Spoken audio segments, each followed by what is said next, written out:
buat ni berlaku dengan begitu hebat, peringkat dunia, habis dunia mahal tu dalam sistem perbankan ni, cara konvensional ni kita kata. Nah, kehidupan masyarakat Islam telah menjadi masalah.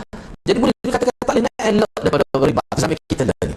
Bahkan sebahagian umat Islam malah menjadi pemilik saham pada bank konvensional yang produk utamanya adalah transaksi riba itu. Nak kira ke mana? Padahal kita tahu rumah yang dibina dengan hasil riba itu tak boleh pahala ibadat buat dari itu. Tak boleh pahala. Sebab ya. Sebab tu kalau rumah kita tu dulu masa bina tu guna sistem riba, dia kena tazkiyah rumah tu. Kena bersihkan dengan ada cara dia. Dia buat pihak banding tiga. Pihak banding tiga. Riba tu dia buat. Kita bui kepada masyarakat lah. Begitulah. Sebab kini pernah ditanya dulu. Sebab anda dengar sendiri lah, anda hadir dalam majlis itu. Ustaz Mak Daud, orang panggil Ustaz Mak Sibani. Ustaz Mak Maruk orang panggil. Saya dengar Ustaz Mak Maruk. Dia pensyarah Universiti Islam, Universiti Melayu. Dia mengajar di Masjid Ijaz, tepi Masjid Ijaz dengan masjid dekat dengan rumah Mufti Kelantan. Saya bersama Mufti Nasib. Orang tanya dia, dia duduk bincang tu tentang riba, tentang peroleh harta dengan cara yang tidak halal. Sebutlah riba adalah, dia pun sebutlah kata rumah gini.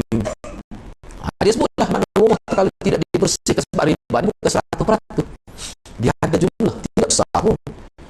Jadi orang bank ni boleh kira tu. Kita nak kira tak boleh. Orang bank ni ada cara ada. Dia ada formula dia nak kira. Jadi orang tanya dia, ingat lagi tanya, betul lah, mana tu bu? Bapak kita ni buat rumah gitu lah. Sama kata begini, pergi cari, pergi beli bom rumah tu apa lain. Senyap habis dari masjid. Kita mendengar juga, kalau nak bom. Dia kata tu kalau cara tak cerita lah, dia kata. Tapi cara agama ni dia sentiasa ada penyelesaian. Cara mana? Cara pihak bank tu, walaupun benda ni sudah puluh-puluh tahun dia tinggi. Pihak bank ni yang cara dia. Dia kira waktu hal ni daripada kos ni satu juz minhu sebahagian daripada ni ada hanya kata riba. Buat keluar duit. Kita bayar duit pada masyarakat orang miskin. Sebab tu bukan duit kita. Buat riba. Tu orang panggil proses tazkiyatul mal. Kita membersihkan harta kita. Tu ada penyelesaian. Baik, tak apalah. Jadi lagi kena fikir tu, maka cuba bayarkan. Ni orang pasal apa tanah orang ambil tanah orang dengan cara tak betul, lepas tu buat rumah duduk situ, beranak pinak situ, maya. Tak tahu nak ke mana. Tapi benda tu tak terasa kan. Tapi kalau orang ngaji dia terasa tu. Aku mana ibadat dia tu. Dah tak pergi masjid maya rumah. Kalau kita pakai semaya guna kain curi pun tak boleh pahala. Sah. Haram tu semaya. Tapi sah. Tak boleh pahala sikit. Boleh dosa ada. Enggak ada rumah dah. Bukan kain. Sebab itulah hukum agama kita ni, tu kena usaha, kena bersih. Dia gini kan, bila perkara tu melibatkan hak orang, 1000 tahun pun dia tak hilang dosa. Dia pakai kaedah ad-dar la yu'ad-dararu la yuzalu qadiman. Sesuatu yang madarah, yang mudarat, yang tak betul ni, dia tidak akan jadi betul dengan sebab berlalu masa lama. Bahaya ke 1000 tahun katakanlah ada tanah dia guna, dia ambil manfaat dia anak cucu, cuma bahaya. Kok mula-mula buat tu dia dosa banyak. Anak cucu tak tahu pada kau dia. Anak cucu mana tahu harta itu dia tipu dulu. Dia ingat kesakar biasa. Tak tahu tu Allah tak kira. Tapi setengah ulama kata, ada ulama berpendapat dia ada kesan buruk juga kepada anak cucu.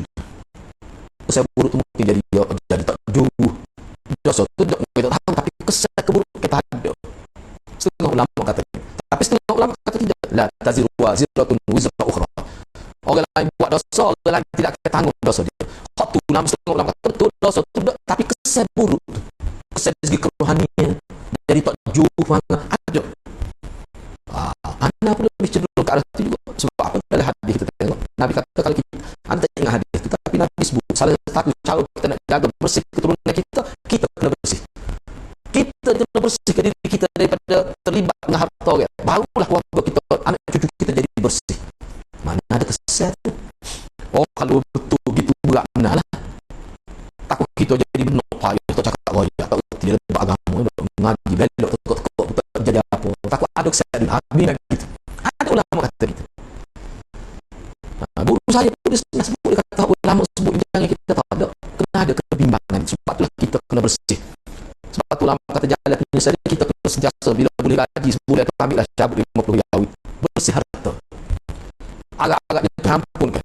Tuhan tidak memberi kesan kepada kita hasil kejahatan dari nenek moyang kita. Ada sebab begitu. Jadi orang Islam ni kena berpandang jauh lah. Jangan fikir sekat kita. Kita nak anak cucu kita baik. Baik. Cuba kita tengok di sini. Jadi orang kafir Mekah dia sepakat tentang anak tidak terima haram. Sebab anak tengok haram dia tu tak sesuai anak terima haram. Anak terima begini. Jadi orang kafir Mekah sepakat tentang kotornya riba, hasil riba. Dana'ah mana kotor. Dia tak payah lagi buku haram ke apa ni. Kau tak ada sampai royak dia masa ni. Kotor. Tak molek maksudnya, tak molek. Dia payah dah sepakat. Perasaan pada fitrah dia kata tak molek ni hasil ni. Atau ada. Mereka menjauhkan harta riba. Yataharrazuna. Itu ada asal. Antisipasi itu maknanya dia menjauhkan dia mana dia cuci dia bagi tak lihat riba tak lihat. Jangan sampai masuk dalam proses pembinaan Kaabah. Sementara antara umat Islam ada yang memasukkan sebahagian daripada makanan dan minum. Orang Islam zaman kita orang Islam lama dah keturunan ngaji tapi tak bonok hidup dengan harta riba. Bonok bergeluman dengan harta riba. Bukan sekadar buat umum, makan, minum, tidur atas hasil daripada duit riba. Lagu mana? Ini sedikit kita sekirah untuk kita. Mana kena bersih sungguh tu.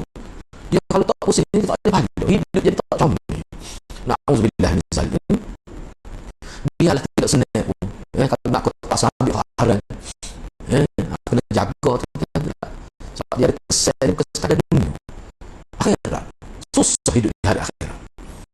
Dia tanya ke mereka. Tanya susah. Kalau kita baca Quran, baca hadis ni tak tinggal. Wa man ya'mal mithqala dzarratin khairan yarah. Kalau syarah pun ya harus juga. Susah debu pun. Kamu akan nampak dari akhirat. Hak baik pun nampak, hak buruk pun nampak. Jadi kena biar makan, minum, tempat tinggal, nak semua daripada hasil riba. Bahkan Nabi sebutkan, Nabi kata, kullu lahmin nabatat min haram, fannaru awla bih. Setiap ni, proses besar tubuh kita, proses daging tubuh kita ni terbentuk daripada hasil yang haram. Nabi kata fannaru awla, api neraka lebih patut untuk dia. Berat kan? Ni ada tipu, bapak daun dia tak apa jadi. Nak tipu tanah bapak daun dia. Jerit, mau jumpa mana jerit. Kata tak ingat, kau takut ada saing surat, dia kata ada, dia surat, dia kata surat ni nak minta bantuan kerajaan. Bapak daun dia tak apa jadi. Tapi masih lagi dalam tu mukallaf, bukan kata bodoh. Tak maya tak apa, dia maya jadi kerja di masjid dia. Jadi apa tu surat lagi datang. Tapi dia janji dia betul. Oh, mari jom. Dia tengok mana nak daun dia. Tak ada nama dia lagi. Mukanya dia saing. Dia saing tu pesan tolak tak ada. Anak royak buat daun dia. Anak royak lah anak daun dia ni. Tak ada. Ambil curi tanah ni. Anak dia tak tahu pada ke anak dia. Nikah ada setengah. Benda begitu. Mami kita tengok contoh. Kita perlu lalu semua atas tanah. Tanah buat daun dia. Orang tahu berlaku. Masyarakat kita ni teruk. Dia tidak duduk kawasan. Cuma kita tahulah. Mana kita royak, kita royak kena sesah. Orang kata kena sesah, tanya apa tu dia. Orang tahu, bukan urusan kita, bukan tanah. Kita tanah pot daun dia. Itu masyarakat kita. Kalau kita lah, anak pernah bawa kini. Nak pergi jumpa Tok Ngulu, nak pergi jumpa ayat. Dia tu campur tanah. Mati dah dia, kau pergi pot daun. Ini dalam proses nak halal isteri pot daun dia daripada tanah. Tak nyanyi. Mana ni? Kena Nabi kata sedekah yang ambil tanah orang akan dibelenggu dengan api neraka. Dengan lijam akan dibelenggu dengan rantai daripada api neraka. Sedekah itu gitu. Ni berapa dia kata 1/4 ekar. Kalau buah 1/4 ekar ni cuba bayar. Segala ibadat buat tak boleh pada balik. Itu berat. Orang Arab ni tak payah sampai situ. Ni cara Arab cuma dia takut bila nak kina buat Kaabah, dia takut tu. Padahal makan tu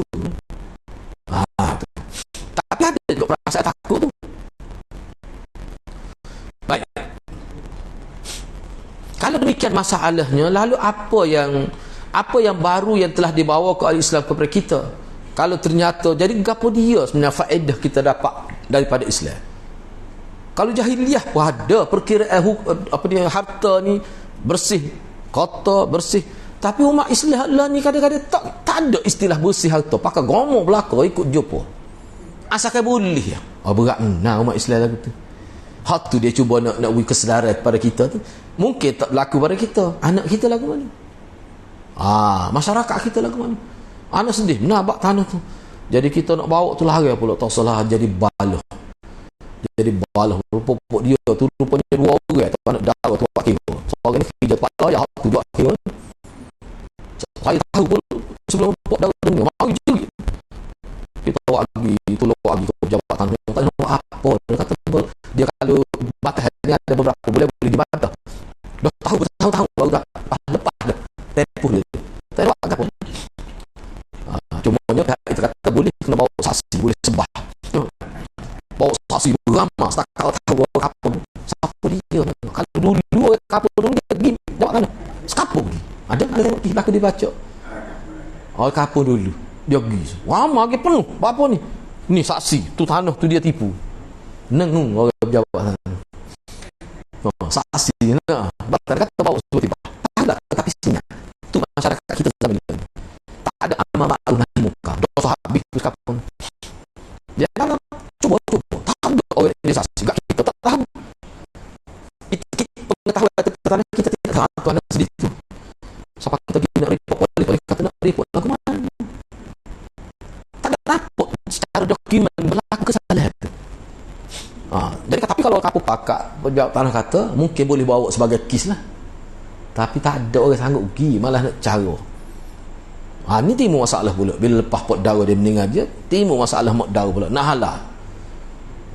Saratu hadirat umat Islam kita ni. Padahal nak tengok umur dia tak jauh dengan kubur. Jadi kubur itulah hadirat sebut tu bukan apa, biar ingat bab harta ni. Dia tak sama hadirat. Sebab tu ulama kata dalam kitab harta tanah ni aset kekal, dia tak serupa dengan hak kita. Mungkin kita ambil duit orang seri arwah tak. Kalau duit ni berhilang gitu, tapi ni tepat jadi saka tu. Tu berat tu. Riba itu adalah perang orang Yahudi terhadap harta kita. Hingga harta menjadi penyebab seseorang itu lupa tentang prinsip-prinsip dan aturan agama dia, menyebabkan urusan agama mereka ternoda dengan harta yang haram. Kadang-kadang hidup ni jadi tidak ada cahaya dalam kehidupan. Bapa ia tidak minat pada benda baik, rupanya ada benda haram dia terlibat. Itu kita bercakap dalam konteks kita lah, dalam konteks kita orang agama. Baik, yang kedua, jadi maknanya poin yang pertama ni di sini ana sebut gini lah. Daripada poin pertama ni kita boleh buat kesimpulan ringkas bahawa nilai baik masyarakat Arab jahiliyah masih ada dan subur juga dalam bab dan situasi tertentu. Mana dalam bab bila nak buat benda baik, oleh kerana tertanam dalam hati dia Kaabah ni adalah rumah Allah, tempat ibadat. Walaupun mereka silap dalam memahami Kaabah itu, tapi tetap ada tak boleh kita guna harta tak molek. Walaupun harta tu memang dia guna pun, dia miliki, dia makan minum, tapi untuk buat tak boleh. Masa ada lagi. Apa tu? Kesal Kaabah tu lah, kesal ajaran Nabi Ibrahim. Walaupun mana tidak hilang semua. Tidak kata 100% hilang. Dah. Baik, yang kedua, cuba tengok yang kedua, hikmah yang kedua. Bisa saja terlintas dalam benak seseorang bahawa jalan keluar yang diambil oleh Rasulullah sallallahu alaihi wasallam adalah mudah dan biasa-biasa saja. Mungkin kita kata gitu. Kita kata tak ada bersama mana peranan Nabi. Jak royak ambil hajar Rasul letak atas kain, lepas tu minta pakat pergi orang pun tu sesal-sal. Kita kata tak bersama mana. Mudah, simple itu. Mungkin ada orang kata begitu. Akan tetapi kalau kita perhatikan masalahnya, iaitu tokoh-tokoh Quraisy telah larut dalam masalah selama 3 hari dan telah sepakat untuk melangsungkan peperangan, dan sama sekali tidak terlintas dalam benak mereka jalan keluar seperti itu. Hinggalah datangnya Nabi SAW. Bila dicerita kepada Nabi, Nabi kata, mudah ya awak gini. Padahal cerdik-cerdik orang tua-tua ada dah. Apa tak terlintas nak awak lagu tu? Mudah ya, jawab dia ulama kata dalam kitab tersebut, sebab dia tak percaya belaka mana ada. jenis korak belakang. Nak ui kau ni jauh aku dengan dia. Nak ui kau ni dia ni harta orang tu tipu. Jadi balik tak senyap. Nabi ni tak ada. Benar-benar tak malik tak ada. Bila kata Muhammad lah, kayak cerita ni sebut bila Nabi masuk, setujulah ke? Apa tu? Sebab Nabi ni tak ada perangai. Orang panggil track record dia tu lah. Padahal kita tahu ramai orang lain, tapi tak boleh harap belakang. Aku kelih muka dia tu ingat ada benda dia tak balik dia. Tu tunggu sampai 3 hari tu. Padahal kita apa salah muka ada dah ketua ada dah masa kau ni ketua bahagian ni, tapi tak percaya. Sebabnya pada pandangan mereka mungkinnya puak-puak ni kalau dia buat keputusan dia jadi hakim, dia lebih berat alik puak dia. Tak boleh jadi pendamai lagu tu. Berat sebelah gitu. Mana masing-masing tidak meletakkan kepercayaan kepada tokoh-tokoh. Tu jadi tak timbul perasaan tak agak tu lah. Jadi terima Nabi, padahal Nabi ni di segi umurnya muda menal 35 tahun. Ternyata melalui Nabi lah lahir idea buat gitu. Dan semua merasakan, dan semua orang boleh rasa, boleh ada jasa. Tercatat nama dan semua kabilah terlibat dalam meletakkan Hajarul Aswad ke tempat asal. Walaupun mungkin kita nampak kecil, tak besar ni. Sebab dengan tindakan Nabi tu tak berlaku peperangan. Ingat kecil kau gitu. Besar tu. Semua itu menunjukkan keistimewaan peribadi Rasulullah. Hak ni kalau kita nak guna istilah mudahnya, dia panggil fatanah lah. Fatanah ni jenis. Fatanah ni cerdik. Orang panggil usul nubuah ke 4 tu, siddiq, amanah, tabligh dan fatanah. Ini salah satu contoh. Nabi ni tak boleh nampak bodoh. Kalau nampak tak cerdik, itu bukan Nabi tu. Bukan Nabi tu. Sebab tu guru anda dulu dia sebut kan, kayak dulu kayak biasa kita, anda pun pernah dengar seorang ustaz tu, bukan seorang lah, beberapa orang ada TV para perdana pernah kita dengar cerita lama, tapi anda dengar lah. Enggak, umat Islam ni kadang-kadang kalau tak ngaji secara spesifik kan tak tahu Nabi saya kepada Aisyah ni, sebab Aisyah ni comel. Lepas tu dia lah seorang-seorang isteri, anak dara. Hak lain tu semua janda-janda berlaku. Lepas tu setengah-setengah tu kebanyakannya tua, bukan sekadar janda. Kalau janda muda boleh kira, no. Janda tua expired kita tahu. Ya Allah, kau Nabi setara tu yang Nabi. Dok, tu Muhammad kapun awak tu. Muhammad Rasulullah tidak gitu. Sebab tu ulama dalam kitab-kitab moden dia bincang semula ada. Tu tubik 5 kepakaran Aisyah tu kan. Aisyah ni ada 5 kepakaran. 5 kepakaran biasa saya sebut sama tu lah 5 tu. Cerdik dia tu kepakaran dia banyak beda bab perubatan. Dari segi sastra Arab, ingat saya sastra Arab jahiliah. Nabi pakai kasut pun dia boleh bersyair berkait dengan kasut tu. Siapa Nabi kata ingat belaka mu ni. Kesal dia boleh tafsir Quran dengan baik. Apa dia faham molek bahasa ni. Lepas tu dia ni ilmu perubatan, dia herbalis. Lepas tu dia ni reti tentang ilmu keturunan, dia ingat keturunan ni duduk mana, dia ingat tu. Orang panggil ilmu ansab. Itu kepakaran Sayyidina Bakar lah. Mak dia umur rumah tu kepakaran dia herbalis, mak dia herbalis. Sebab tu Nabi arak dia rawat orang sakit hak perang tu, ke orang cedera tu, dia antara yang merawat bersama Ummu Sulaim. Aisyah ni. Lepas tu bab fiqh nisa, fiqh tentang perempuan tepat rujuk ke selepas Nabi wafat. Bahkan masa Nabi hidup orang tanya dia, ni Aisyah, menasabah lah ke Nabi saya. Ni hijrah ke Madinah, mai anak patung lagi lagu mana lagu tu? Ya Allah. Ya ni mai anak patung ni umur berapa? Kita ni sekolah menengah tak main dah anak patung dah. Duk ni Madinah hijrah tu mai anak patung lagi seri anak patung tepi dalam rumah tepi dia ni. Ya Allah kata tu. Batu lama kita tak diterima kita. Tiba-tiba dari satu sudut cerdik yang kira siapa boleh hidup orang. Dan tu ada tahu kedua dia. Tiba-tiba duk mai anak patung lagi. Bercanggah tu jadi ulama buat kajian tu nak timbul cerita tu ni kau hamba berapa sebenarnya. Tu timbul cerita tu. Benda tu lah. Baik. Jadi poin yang kedua tu di situ penyerlahannya dalam konteks identiti Nabi adalah dari sudut fatanah. Watak karakter fatanah tu jelas sini. Yang ketiga, pandangan kolektif yang lahir dari orang-orang Quraisy tak kala mereka berada di sekitar Kaabah dan Muhammad sallallahu alaihi wasallam datang dengan berkata, kami setuju telah datang orang yang benar-benar jujur. Kami redha kalau dia menjadi hakim di kalangan kami ni Muhammad ni. Penilaian mereka itu terhadap Muhammad sallallahu alaihi wasallam mesti kita ulas begini. Jadi makna orang terima, padahal kalau kita perhatikan Nabi ni harta tak ada, anak yatim, bela kambing. Kalau kita terima pendapat dia buta huruf, mana gapo dia lebih Nabi. Sebab tu orang tak lantik pun, tak ada bunyi pun nak lantik dia jadi pemimpin. Umur 35 dah. Enggak orang kita umur 20 lebih jadi ahli parlimen dah. Nah, umur 20 lebih tu berebut dah kursi tu.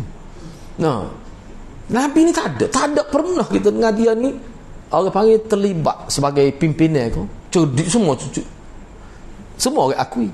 Mana rekod Nabi ni siapa tahu terbaik. Kita baca dulu sini. Jadi tiba-tiba terima Nabi sebagai hakim. Sebelum tu tak ada pun Nabi ni, tidak pernah dijadikan Nabi ni kata hakim lah dalam perkara-perkara yang berlaku di kalangan mereka. Tak semena-mena kini dia jadi. Lepas tu sebab penerimaannya kerana dia orang paling jujur di tanah air kita ni. Hak paling jujur tu lah. Tu. Tiba-tiba 5 tahun lepas tu dia kata dia jadi Nabi, pakak tak percaya. Padahal dia orang paling jujur berapa kamu. Sebab tu Quran kata ada ke dia pernah berbohong. Tu ayat tanya orang kafir. Ada ke dia pernah berbohong? Tak ada. Jadi maknanya dia paling cerdik. Lepas tu tak percaya apa? Apa alasan tak percaya?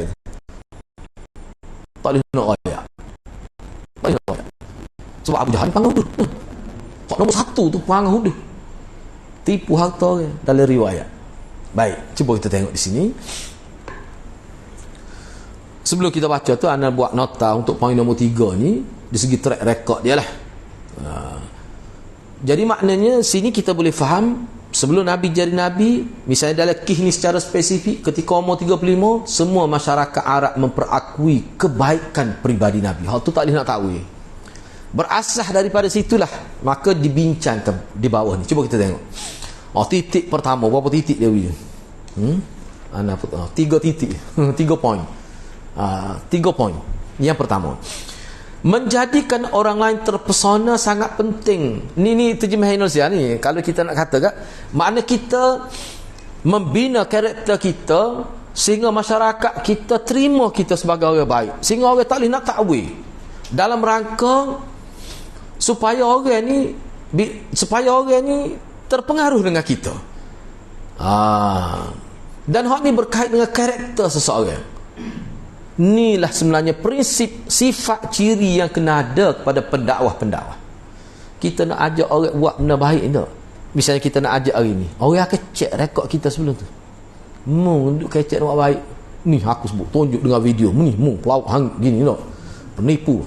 Jing pun kejut nipu. Kita royak dia. Lepas tu hari ni nak kecek benda baik. Tu kesal dia. Nabi ni orang tak boleh kata begitu. Tak ada seorang pun kata, tak boleh. Muhammad ni sebab dia ni ada pelawak. Tak ada. Dia ingat mudah kalau jadi pemimpin, nak jadi pendakwah, dia kena gitu. Tu. Sebab tu kalau ada masalah, dia akan timbul masalah. Orang bila dia tidak nak kena kita, dia kadang jadi dia salah kita, tapi bila dia nak kena kita tu dia habis. Hak tak ada orang boleh buat. So tak ada. Hak tak ada orang boleh reka cerita. Tapi Nabi ni tak boleh nak reka, tak boleh. Sebab tu pokok dia ni penting kita faham. Sebab tu Nabi ni bila dia dakwa dia jadi Nabi dengan ada bukti daripada wahyu, kafir Quraisy mesyuarat. Mesyuarat ni apa modal yang kita nak guna dalam kempen kita supaya Muhammad dia tak terima dakwah dia. Mana proses nak memburukkan peribadi Nabi, tak boleh nak sebut sakih pun tak boleh. Nak kata dia penipu, tak boleh. Kalau dia ayat kita orang pakat sokong habis. Ni tak khabar. Kau baru tu biar lagu. Kata Muhammad ni penipu. Nak kata dia ni gila, kita kenal orang gila lagu mana. Nak kata dia ni pergi belajar dengan mana-mana padri, mana-mana tokoh agama, tepat ni tak ada tokoh-tokoh agama. Dan Muhammad kena ingat mana Nabi ni dia tobik daripada Mekah ni hanyalah ketika umur berapa dia pergi berniaga sekatu. Lepas tu tak ada siapa pun, tak ada pergi. Maknanya kemungkinan dia ni ada belajar senyap-senyap dengan tokoh-tokoh mana, tak ada. Tertutup rapat pintu tu. Tiba-tiba boleh kecek pelik. Ahli falsafah tidak kecek gitu. Cuba tengok ayat Quran dia baca tu. Orang jadi pokok dia kata jadi jauh kalau baca ayat tu. jadi Ju, syair tak jadi Ju baca syair. Benar-benar gitulah hadirat. Tapi tak saya terima juga dalam peribadi terbaik. Jadi dia nak ayat sini, seseorang nak jadi pemimpin, pendakwah dan sebagainya, kehidupan sebelum tu diambil kira. Jadi sebab itulah orang yang bila Allah nak lahirkan seseorang tu jadi pemimpin, ada nama dalam sejarah Islam, dia tu orang baik jak kecil lagi, cerdik jak kecil lagi. Cuba tengoklah Imam Syafi'i lagu mana, Imam Bukhari kehidupan lagu mana. Cuba tengok Imam Bukhari. Ini nak ayatnya penting, kita bina karakter kita tu biar orang tahulah. Jangan orang tahu kita ni tak molek. Kalau ada, bertaubat selalu. Sebab kalau bertaubat ni Allah tutup lah. Kena ingat tidak, bila kita bertaubat, kita dapat Allah terima taubat kita, maknanya kita dapat maghfirah. Maghfirah ni dia ada dua maksud. Hilang dosa, Allah tutup keaiban. Allah tidak dedah ke keaiban kita. Tu makna maghfirah. Kena faham tu Sebab tu kita minta astaghfirullah. Jadi kalau saya nak sebut pada hadirat, bila kita kata astaghfirullahalazim, maknanya kita minta dua perkara mengikut ulama. Pertama sekali minta Allah hapuskan dosa, yang kedua Allah tutup kelemahan kita, hak orang tak tahu tu. Sebab bayangkan kalau kita bertaubat tak buat dah, tiba-tiba tak tertutup juga. Tidak ada kita bertaubat lama dah, tiba-tiba kesalahan tu terbongkar balik. Istighfar ni termasuk dua tu, minta Allah hapuskan dosa kita dan minta Allah tutup tu, hapuskan tu sehingga orang itu maksudnya. Jadi Nabi tak boleh ayat. Tak boleh ayat. Tu ada. Sebab tu penting sangat ni, penting kan. Sebab tu kalau kita tengok contoh dalam mana-mana pun, ni saya sebut secara umum saja. Sebab tu kadang-kadang tokoh-tokoh politik ni lama-lama lah kita kira. Kadang-kadang bila dia nak cakap kan dia jadi tahu. Orang tu tahu apa? Sebab dia ada perangai. Tak kira lah lagu mana pun. Ni saya sebut secara umum. Ni antara perkara yang menyebabkan jadi orang payah nak terima. Aku tak agak. Apa tu kan? Kini. Ni kita bincang ni dalam konteks kita nak suluh diri kita, bukan kita nak nilau kan. Kadang-kadang nilau kan, terlupa nak nilau diri sendiri, bahaya juga. Tidak maksud gitu ni. Kita tidak maksud gitu kan. Baik, cuba tengok. Cuba tengok, kita ambil sedikit lagi lah. Dia kata cubalah renung. Kalau kita renung, seorang yang bernama Muhammad sallallahu alaihi wasallam berusia 35 tahun masuk terlibat dalam satu masalah besar. Masalah ke dia? Nak terjadi peperangan kalau tak selesai masalah. Dia terlibat dalam bab tu. Bukan kecil tu. Sementara mereka tidak memiliki sesuatu yang dipandang pada dirinya. Nabi ni tak ada pun masyarakat nampak orang panggil karakter lah yang dianggap sebagai pemimpin, sebagai qadi, sebagai orang hebat. Masyarakat biasa cuma juh sekal. Orang nampak gitu. Dia anak yatim. Kita kena faham sebab tu kena faham masyarakat Arab. Anak yatim ni dipandang hina zaman Arab jahiliah. Moga dia miskin. Tengok Halimatus Sa'diah kita bicara dah. Tak ada orang nak Nabi. Sebab apa? Moga anak yatim. Kalau bayar pun tak mahal. Nak banding dengan popok kaya ni, nak boleh bagi makanan kepada jaga anak dia. Lepas Nabi siapa dia nak bagi? Ayah tak ada, mak tak ada. Tutup. Kita kata, iyalah masa tutup dia ada lagi. Tapi kok mana status yatim piatu tu, yatim tu, masa tu mak dia ada lagi. Yatim tu dia memberi kesan. Tu pandangannya. Enggak, dia ni yatim. Lepas tu dia ni siapa kena bekerja nak urus diri dia. Nabi ni kerja di padang pasir.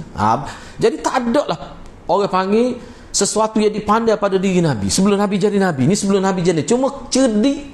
Tu memang aku tak nampak bodoh. Lepas tu cerdik orang lain pun nampak ada cerdik juga. Lepas tu dia ni jauh. Tu yang ada. Jadi perkara tu tidak menjadi keutamaan masyarakat pada waktu itu. Sebab tu dia tak telitah tu.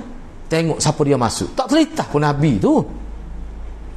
Kita kata kalau Nabi ni masyarakat tengok dia ni ada usaha, ada daya boleh menyelesaikan masalah. Kalau sebelum ni banyak dah kih-kih kita sesat dengan sebab dia. Anak saya tak terima masalah ni. Pakai wicara dengan Muhammad lah biar sesat. Sebab dulu pun kih-kih berat sebelum ni, ada dah dia sesat. Tak ada sebelum tu. Tiba-tiba maka pastilah mereka tidak terima dia, tidak menyambutnya dengan riang gembira.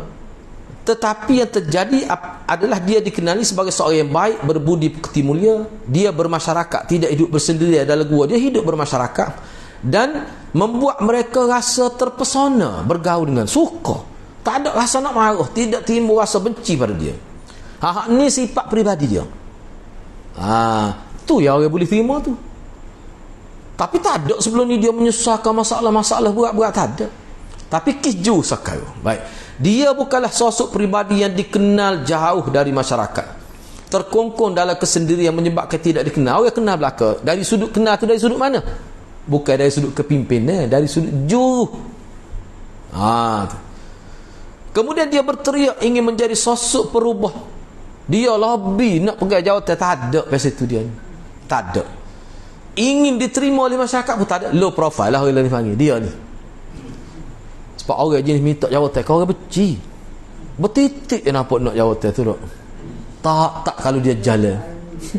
Orang benci lagu tu. Dia ni tak ada perangai tu. Dan ingin mempengaruhi mereka, tak ada. Tak ada. Kepentingan diri tak ada. Tu masyarakat nampak dia. Jadi langkah pertama yang mesti dilakukan oleh seorang da'i, ini kesimpulan dia, semacam kesimpulan. Jadi langkah pertama yang mesti dilakukan oleh seorang da'i adalah bergaul dengan masyarakat dan mengerti tentang pentingnya hidup di tengah-tengah masyarakat. Walaupun mereka menentang misi sang da'i itu, makna orang nak jadi pendakwah ni orang yang bermasyarakat, orang yang dikenali. Sebab nak jadi wakil ayat lah kata nak. Orang kampung tepat tu, dan dia dikenali baik, semua orang terima dia. Tu orang panggil ciri yang utama tu untuk dicalonkan dia tu. Sebab pemimpin kalau orang tolak awal-awal lagi, lepas tu banyak akan terbengkalai perancangan yang dia akan buat selepas ni. Orang tak percaya, kira orang tak percaya nak akhir jalan mana. Rasulullah SAW semenjak sebelum jadi Nabi lagi telah menentang kejahilan. Dia menolak kebiasaan menyembah patung. Dia menolak tawaf di sekeliling Kaabah dengan cara yang tidak beretika itu. Dan dia juga tolak acara masyarakat jadi kebiasaan sembelih binatang untuk dipersembahkan kepada berhala. Patung tu makna berhala. Menentang kebiasaan minum arak, perzinaan dan bentuk-bentuk maksiat jahiliah. Namun dia tidak meninggalkan mereka.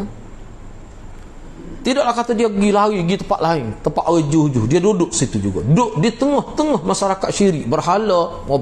Tu. Bahkan terlibat dalam penyelesaian masalah di antara mereka. Dia mengenali mereka dan mereka mengenali beliau dengan kejujuran dan amanah.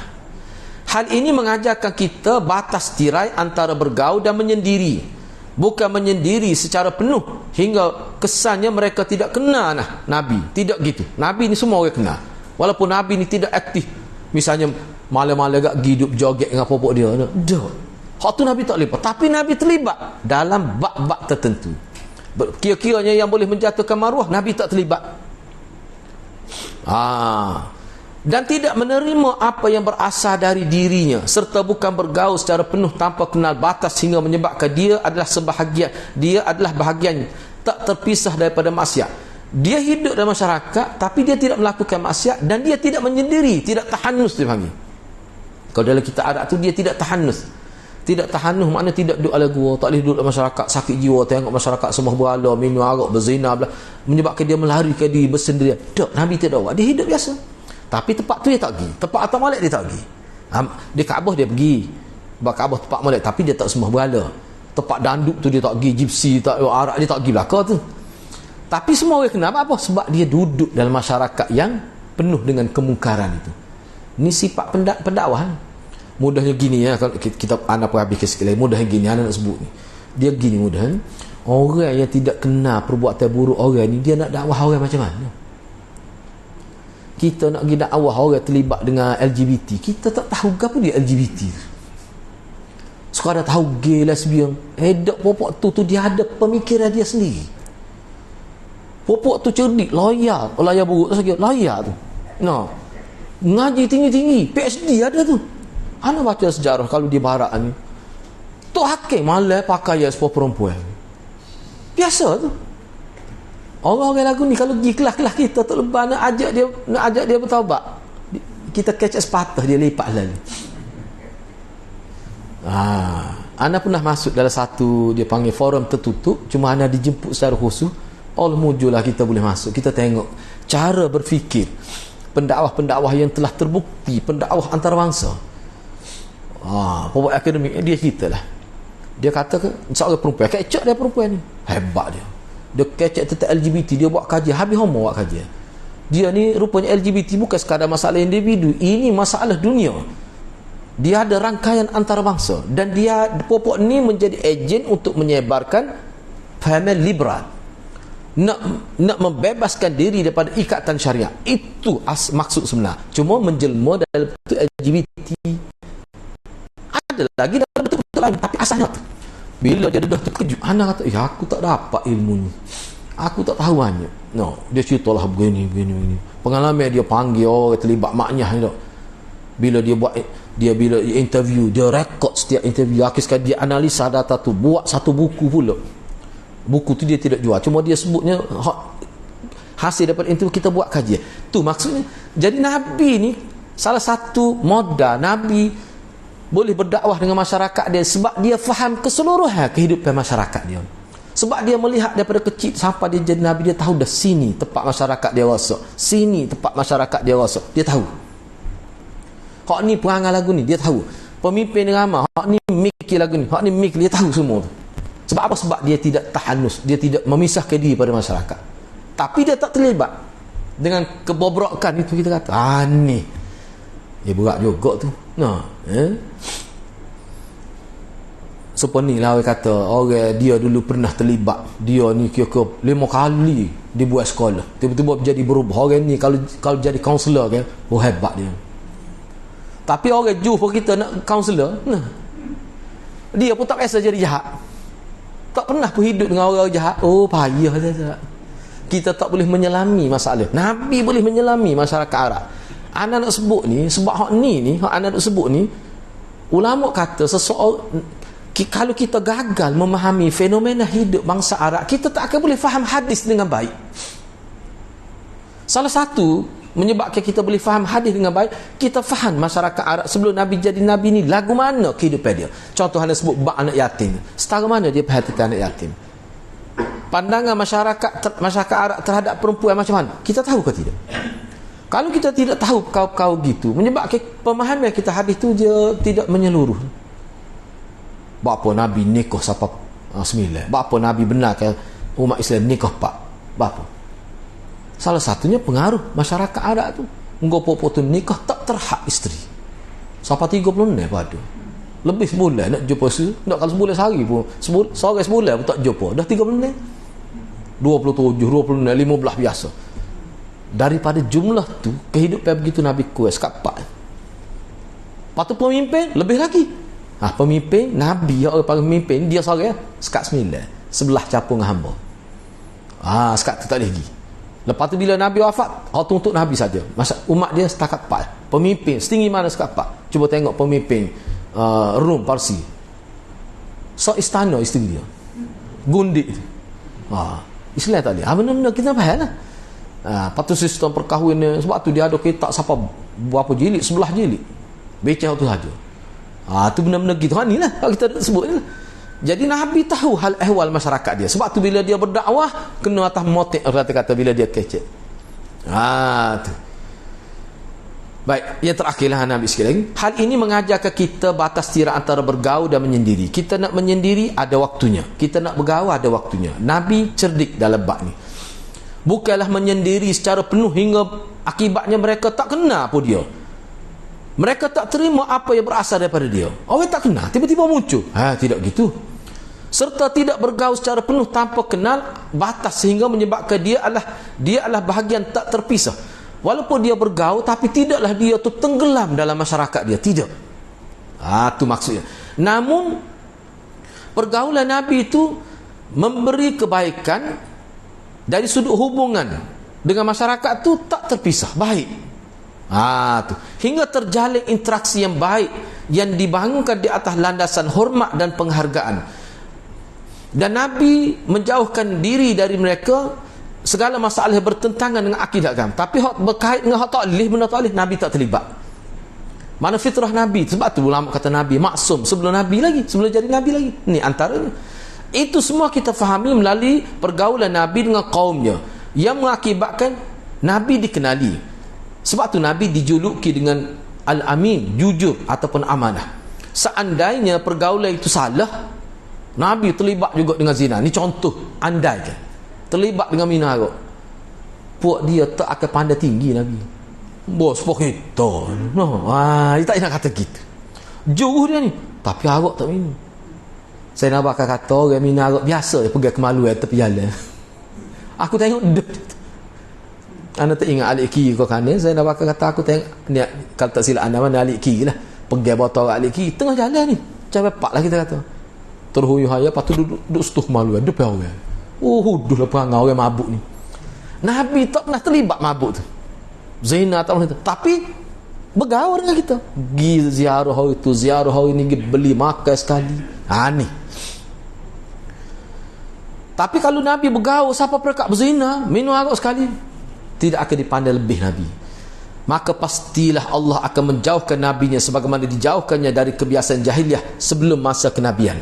Kemudian bagaimana orang bisa berpengaruh dalam masyarakat? Apakah melalui pujian terhadap dirinya sendiri atau kerana apa? Pertanyaan ini mengantarkan kita untuk meningkat ke hikmat yang kedua. Hikmat yang kedua. Jadi Nabi ni dengan kebaikan dia tu, dan Nabi pun sedar masyarakat terima dia. Nabi tak pernah guna kebaikan dia untuk lobby, untuk menjawab jawatan dalam masyarakat. Masa tu kena ingat, sebab tu saya kata perlu tahu orang Arab pada waktu dia ada jawatan yang dianggap sebagai terhormat. Gapo dia? Jaga masjid. Dia ada jaga Kaabah khusus. Hak ni bui pada satu kaum. Pokok dia jaga Kaabah ni, anak kunci Kaabah, tukar kain kelambu Kaabah kalau Kaabah selepas tu. So lagi jawatan siqayah, bui minum air pada jemaah haji. Ni satu keluarga pula. Patu bui makan, patu bui penempatan. Berkait dengan masjid sadar jawatan, dan jawatan itu diwarisi perturun-temurun. Nabi tak pernah berlobby jawatan itu. Mana kalau Nabi nak boleh sangat. Jadi masyarakat tengok dia ni tak ada kepentingan diri. Benda-benda gitulah ada. Jadi kita boleh belajar banyak kau daripada cerita ni. Kemudian hak penyebab kedua tu, hak lebih penting lagi tu, tu kita bincang dalam sesi akan datang. Mudah-mudahan dengan apa yang kita baca ni, kita boleh nilai diri kita lah. Mudah-mudahan Allah SWT memberi kebaikan kepada kita. Kita berhenti setakat itulah dulu. Mudah-mudahan Allah berkati kita semua. Aku qawli hadza wa astaghfirullahal azim li wa lakum. Wassalamualaikum warahmatullahi wabarakatuh.